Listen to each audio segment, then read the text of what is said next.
Coming up, Tom Belt is a wealth of Cherokee knowledge. We head back to our original homelands with Tom to learn how 3 foundational Cherokee towns are still shaping who we are today. The reason why we come to these places is to reconnect, not just with the place itself, but with ourselves. And in my opinion, Elme was probably the best basket maker of buckbrush baskets. Cherokee National Treasure Ella Mae Blackbear has passed on, but today we see how her basket weaving legacy lives on. Plus, drummer Makayla Bearpaw shared a rock and roll dream with her late father. Come along with us as she makes those dreams a reality. That adrenaline, that energy of just performing live, it's like nothing else. The Cherokees. A thriving American Indian tribe. Our history. Our culture. Our people. Our future. The principles of a historic nation. Sewn into the fabric of a modern world. Hundreds of thousands strong. Learning, growing, succeeding, and steadfast. In the past, we have persevered through struggle. But the future is ours to write. Osiyo. Osiyo. Osiyo. These are the voices of the Cherokee people.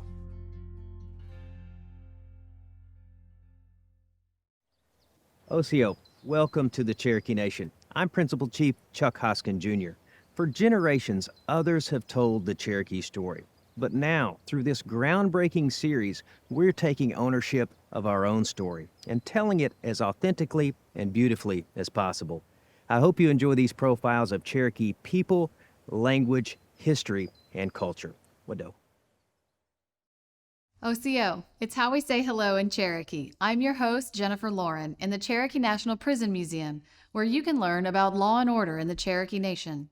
In this episode, we'll learn more about an early crime case involving a court trial and an infamous gun battle known as the Goingsnake tragedy. The U.S. Marshals claims that it was the bloodiest day in U.S. Marshal history. Coming up a little bit later in our Cherokee Almanac, we explore the true story of Ezekiel Proctor and the infamous gunfight known today as the Goingsnake tragedy. But first, Tom Belt is a fluent Cherokee speaker and a keeper of cultural knowledge who works to connect today's Cherokees with lifeways from our past. Tom is currently working with archaeologists and anthropologists to uncover important new ideas connected to 4 foundational Cherokee towns.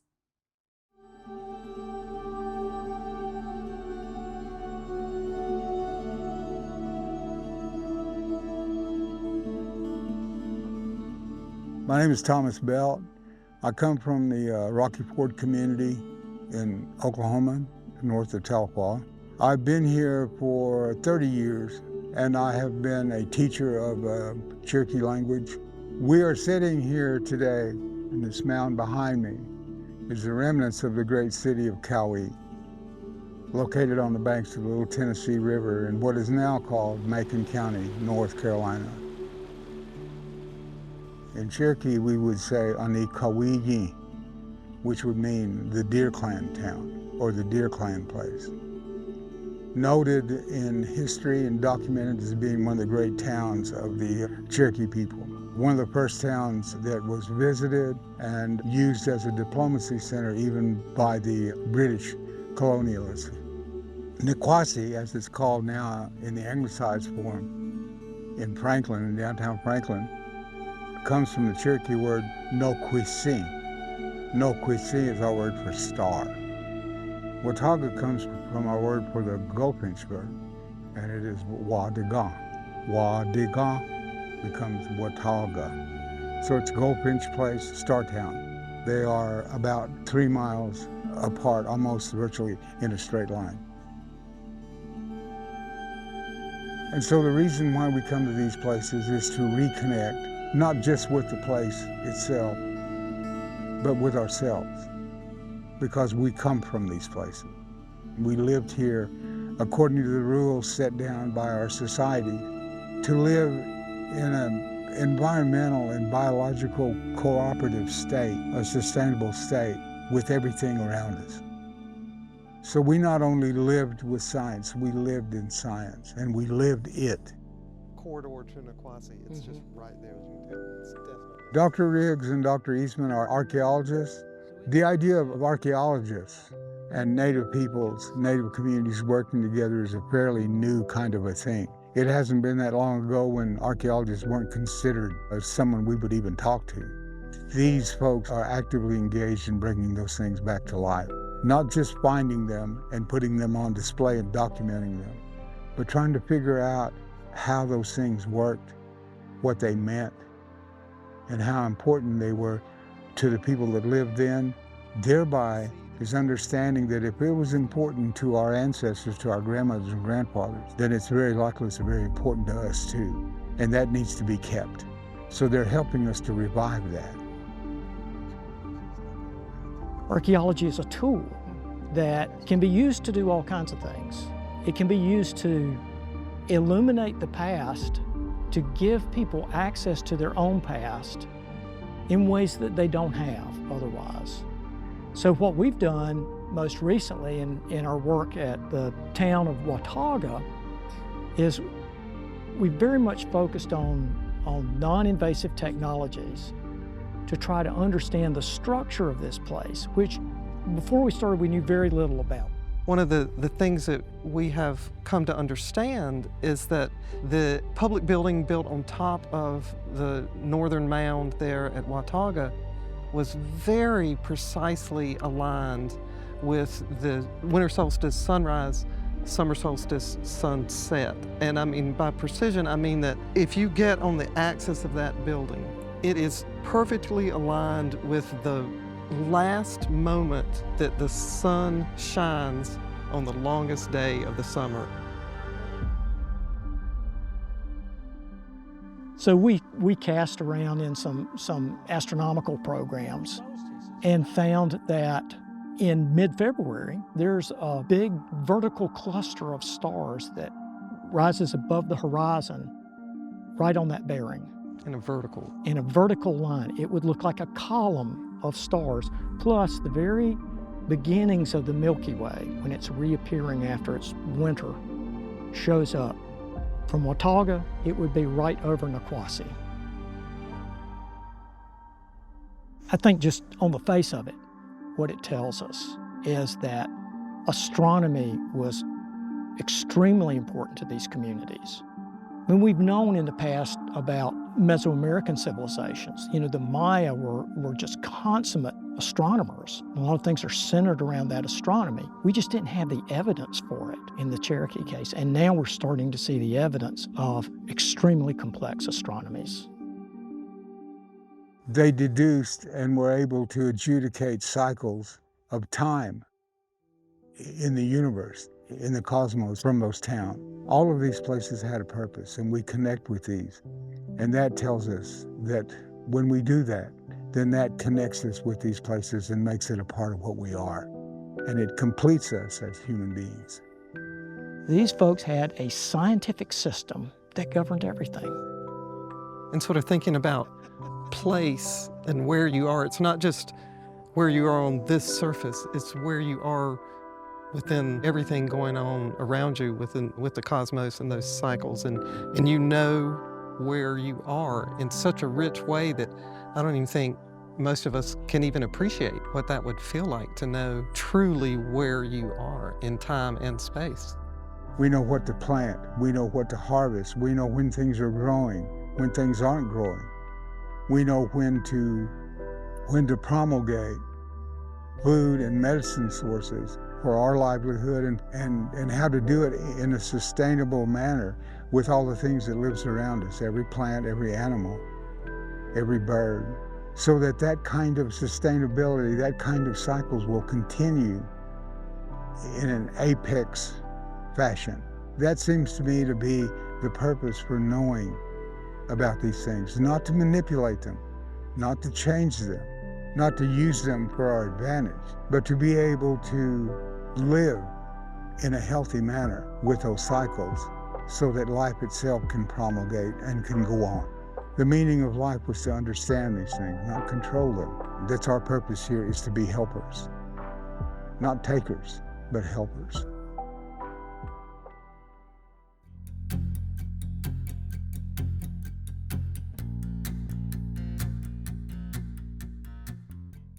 Cherokee national treasure and basket weaver Ella Mae Blackbear helped to bring a spotlight to traditional Cherokee baskets. We explore her legacy of art and tradition through those her baskets have touched. In my opinion, Ella Mae was probably the best basket maker of buckbrush baskets. The shapes and the symmetry. I've never seen any baskets that are any more perfect than hers. There's just something about it that's unique to her style that you can recognize they have an essence. The act of weaving is an act of defiance, which is ultimately an act of love for holding on to these traditions. And that's what we see when we look at Ella Mae's baskets. Ella Mae passed away in the early 90s, and I was never able to meet Ella Mae. Fortunately, though, I was able to get in contact and meet Ella Mae's daughter, Elaine rattling Gore. Tell you God, sitting on hello, my name is Elaine Radlett Gore, and I am the oldest daughter of Ella Mae Blackbear. She was buying all this stuff from people around close to her just to help them out financially. She bought the sticks, the runners, from a buckbrush for $0.01 a stick. And then if they were stripped and cleaned from the knobs, they were 2 cents a stick. She did so much to educate me about how she did her weaving and where she got her materials, her buckbrush. Best time for me to get them is after it's frost. And that way there's no more snakes and spiders and stuff like that. And then she showed me the next step, how she cleaned the runners and how she stored them, and then how she soaked them to make them soft before she started weaving. So I got to see her whole process. Buckbrush was used for our utilitarian baskets, you know, the hampers and the big baskets. And I really admired her baby cradles. This basket here belonged to my grandmother. This is what I asked my mother for. And that's when I asked her, I said, can you make this? I don't know, I'll try. And eventually, come Christmas time one year, she showed up with this. And this is her first one that she had made into a baby basket. That's how these baby baskets started, from this little one right here. The baby cradle is made from buckbrush, which is a round reed, and it is a double-walled basket. And so this basket is woven in that same way in a double-wall basket, which makes it very strong, actually. And so she's kind of innovated the basket wall and kind of kept one end that goes up and over like the hood of a cradle, which is so sweet. And again, the style that she's done this is a typical Cherokee weaving style. She's just made it work for her use and the way that she wanted it. When I was at the Cherokee holiday, I was 26 years old, and I saw these beautiful baskets, and I couldn't wait to go over there. And I was pregnant and walked up to see the baskets, and Ella Mae was so friendly with me. We visited, and she said, you need a baby basket. You need a Moses basket. And I said, well, I would love one. Baskets are vessels, right? And a basket holds things that we can see, but they also hold those intangible things we can't see, like memory and knowledge and that continuity and survivance. So I think that's also a really lovely thing, something else precious to hold as a baby, right? She made, I don't know how many baskets in her lifetime, and I couldn't begin to tell you who has them, where they're at. They're everywhere, even at the White House. Wilma Mankiller was the chief at the time. Well, she was going up there to the White House to visit with the president. And they contacted my mother and said, hey, can you make Wilma a basket to take with her as a gift to the president? And she did. He just praised it, she said. You know, he thought that was really a gift. A basket's never just a basket, right? Like you weave in history from generations and generations of women who've already taught this knowledge and passed it on. Like their children would sit at their knees and watch their mothers and grandmothers do this. She made baskets to provide for her family. Cherokee women for hundreds of years had been making baskets for a lot of different things, and one of them were for economic purposes. I was always running it, strings on the same direction, over and over. And then she'd make me rip it and say, if you're gonna sell this basket, you're gonna have to do it right. That's what she's telling me. Ella May is no different than the women that came before her. I think Miss Blackbear had revitalized the buckbrush, not just being utilitarian, but in an artistic form. I just can't believe she made a living from these baskets. Everybody just loves her baskets, and just to think that's my mom. Done all this. Sometimes there's not a lot of focus given to Oklahoma Cherokee basket makers, but Ella May's contributions are undeniable in the way that she was prolific, she cared for her family, she influenced and impacted a lot of basket makers. It's important to me because those that came before me taught for it to keep going forward. Let's just keep going forward. That's who we are. I'm be proud of you. I just didn't realize what a cultural thing it was, because like I said, she done it as an income.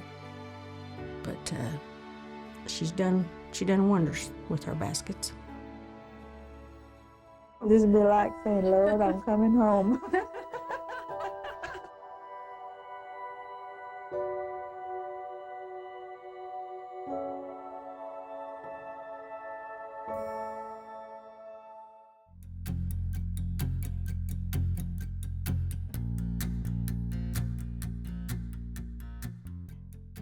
Ezekiel Proctor is often incorrectly referred to as a Cherokee Outlaw. In this Cherokee Almanac, we take a look back at the true story of Zeke and the infamous court trial and gunfight, remembered today as the Goingsnake tragedy.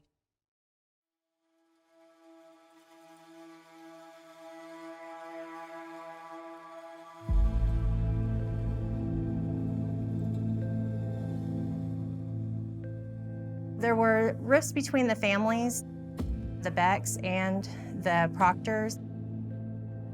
The U.S. Marshals claims that it was the bloodiest day in U.S. Marshal history.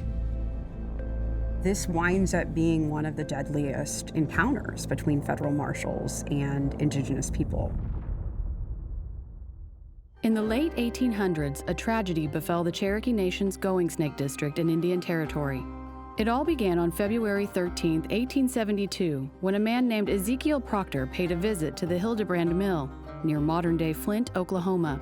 Ezekiel Proctor was born in the 1830s in the old Cherokee Nation. He was actually a small child whenever he traveled with his family on the Trail of Tears. His family were Union supporters during the American Civil War, so he fought with the Union during that war.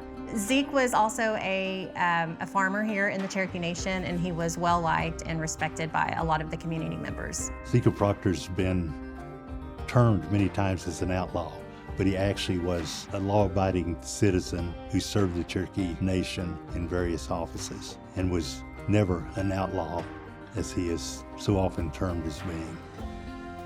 Zeke's intention was to confront the owner of the mill, Polly Beck, and her husband, Jim Kesterson.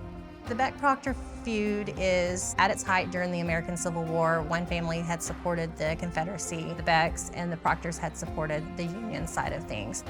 It is not clear as to why Zeke Proctor went to the mill in February of 1872. It has been stated that he had been accused of stealing cattle by the Hildebrand Beck family, and he had gone to confront them on that issue. It's much more likely that he went to confront Kesterson, who had been married to Zeke's sister, abandoned her and the children, and Zeke had to go rescue her and bring her back to the Proctor family farm. The exchange quickly became violent, and Zeke drew his pistol, aiming at Kesterson. And Polly jumped between them to try to stop it, and Zeke pulled the trigger and accidentally killed Polly instead of Jim Kesterson. Zeke fled the scene but turned himself over to the authorities soon after. What we have is a Cherokee citizen who had committed a crime against another Cherokee citizen, and so we're going to stand trial here in the Cherokee Nation. Kesterson and the Beck family opposed this. Zeke was very well loved by the community, very well respected, and so they did not think that Polly was going to receive justice here in the Cherokee Nation. Preparations for the trial were already underway in the Cherokee Nation when Kesterson traveled to Fort Smith, Arkansas, seeking a federal warrant for the arrest of Zeke Proctor. One of the things we can say about the federal courts is they were often looking for opportunities to get their teeth into Indian territory in all sorts of ways. The federal court was more than happy to offer up some federal marshals to intervene. But the marshals don't come alone. They come with members of the Beck and Kesterson family. So then you've turned what is a legal body into arguably a vigilante group. The Cherokees knew that there was going to be issue with all of this, and so they actually moved the trial from the courthouse to a one-room schoolhouse that had one entry in and out. On the morning of April 15, 1872, the posse arrived at the site of the trial and a disastrous confrontation began. According to most accounts, as White Subback entered the courtroom, then he immediately pulled his gun and started opening fire against Zeke Proctor. And then the Cherokee Nation deputies within the courthouse then returned fire. For approximately the next 15 minutes, gunfire erupted from both sides in and around the schoolhouse. The marshals will say that the Cherokees fired first. The Cherokees say that the marshals fired first. What happens and ensues is a huge gunfight, and we end up with 11 people that are killed that day. On the side of the marshals, there were 8 people killed, and there were 3 that were basically on the side of the Proctors. Once care was given to those injured, including Zeke himself, the trial continued the very next day, and the jury promptly acquitted Zeke of all charges. The infamous legacy of the deadly shootout continues to this day, remembered as the Goingsnake tragedy.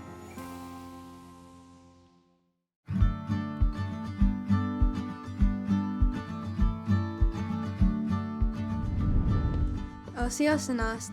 Osiyo Oli. Gadon Hadane. Taluja Gotlaska. Daxtela Hake. Uma. Sanast. Hasa Inedo. Gotlana Stikana Sula Inia. Gado Awadanti. Ahani Taluja de Gotla Doti. Gadu Hawindila. Gadu Hawindisla.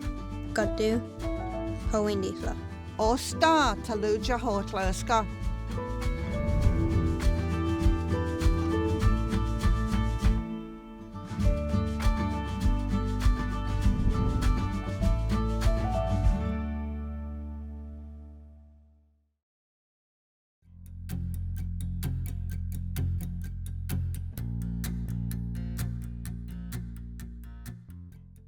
Makayla Bearpaw is a total rock star. As a powerhouse drummer based out of Tulsa, Oklahoma, Michaela pounds and grooves her way through countless sets of blues, punk, and good old rock and roll.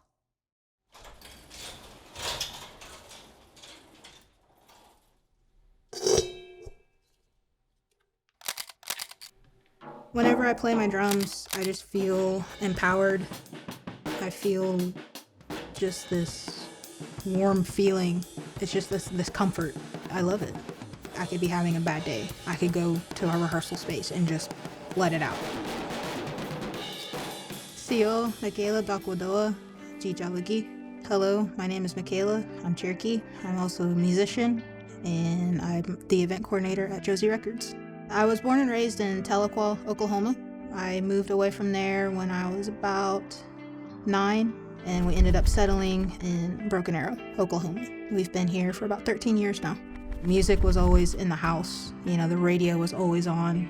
None of my immediate family was musicians. Becoming a musician, you know, learning how to play guitar and learning how to play drums and, you know, stuff like that. I was kind of the first. You know, my dad would always make the joke, oh, well, don't you play an instrument? And my dad would be like, yeah, I played the radio. My dad passed away in June of 2014. He had uncontrolled diabetes. It's pretty hard on a kid, you know. And well, I mean, it's hard on anybody, just honestly. Whenever my dad started getting sick, we wanted to help take care of Dad. So we started finding like other things to keep us, you know, kind of keep us busy. Music was my thing. And so I really started digging deep into listening to things, you know, and I wanted to be a musician. Drums was just something I was just drawn to. My dad, he was kind of the 80s metalhead, so that was kind of how we bonded. You know, we would like listening to a lot of the same music.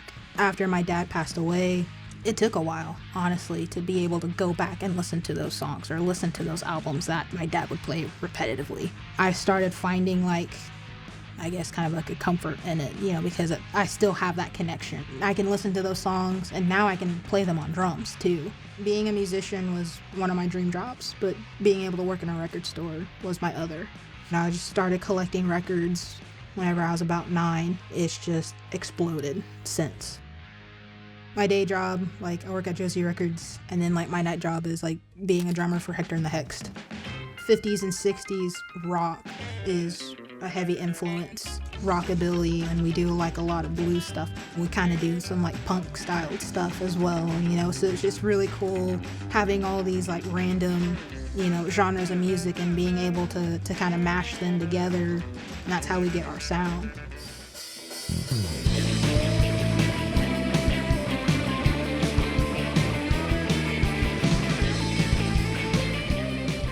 I've been told I'm an aggressive player. And I'm like, I'm just up there having fun. Regardless whether we've got 20 people watching us or we've got one person watching us, you know, we still put on the best show that we can. That adrenaline, that energy of just performing live, you know, it's like nothing else. My parents were very supportive. My mom, she's always been my biggest supporter, you know, biggest fan, if you will. I think there's been maybe 2 shows that she's missed, but other than that, she's always been at the shows. For Hector and the Hext, I see a lot of songwriting, a lot of rehearsals, you know, because we're all about just getting it as tight as we can. Hopefully, maybe eventually start touring, you know, just like a small, just kind of DIY tour just around the surrounding states. As for myself, I achieved one of my goals. As a kid, I was like, I just want to be a musician. I want to be playing in a band, you know, and just making a living off of that, make a career out of it. I'm doing that right now. Being a musician, you know, being a drummer, okay, there was a uniqueness of, okay, you're female, that's cool. Not a lot of female drummers are out there. But then, like, being Cherokee on top of that, like, yes, that's right, I'm an indigenous female drummer. You know, you want to puff your chest out a little bit, you know, just because you're just proud of who you are. But that's kind of what it means to be Cherokee to me, is just, you know, being proud of myself, being proud of who we are and where we came from and hopefully where we're going. We hope you enjoyed our show. And remember, you can always watch entire episodes and share your favorite stories online at Osio.tv. There is no Cherokee word for goodbye because we know we'll see you again. We say, Dodadago Hunt'e. Wado.